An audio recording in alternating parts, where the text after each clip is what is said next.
उत्तराखंड में भू कानून की मांग लंबे समय से उठ रही है।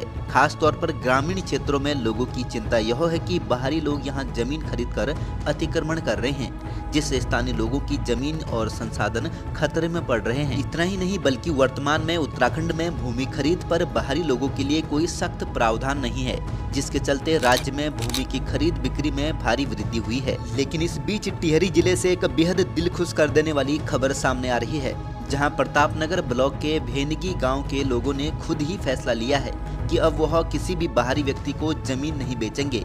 इसके लिए ग्रामीणों ने गांव के मुख्य द्वार पर एक बड़ा बोर्ड भी लगा दिया है, जिसमें साफ लिखा गया है कि जमीन बेचने वाले बिचौलियों को गांव में प्रवेश करना वर्जित है। जो भी जमीन बेचने की कोशिश करेगा उसके खिलाफ सख्त कार्रवाई की जाएगी। दरअसल पिछले एक दशक में जिस तरह टिहरी झील के आसपास जमीन की खरीद फरोख्त हुई और जिस तरह से बाहरी लोग स्थानीय संसाधनों पर कब्जा जमा रहे हैं, उसे सबक लेकर ग्राम पंचायत की खुली बैठक में यह अहम निर्णय लिया गया है। इसके अलावा ग्रामीणों ने यह भी निर्णय लिया है कि गाँव का नागरिक किसी को भी जमीन बिक्री के संबंध में प्रेरित नहीं करेगा।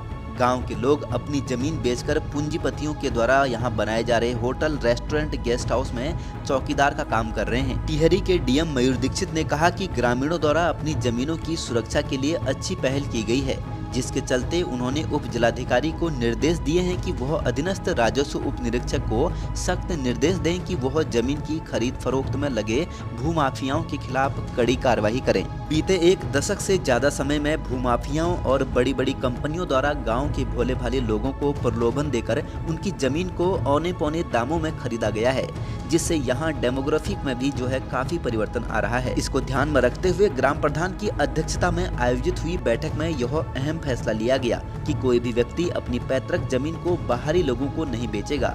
साथ ही गांव अथवा आसपास के क्षेत्र का कोई भी बिचौलिया यदि ऐसा करता हुआ पाया जाता है तो ग्राम पंचायत में पारित प्रस्ताव के अनुसार उसके खिलाफ उचित कार्रवाई की जाएगी।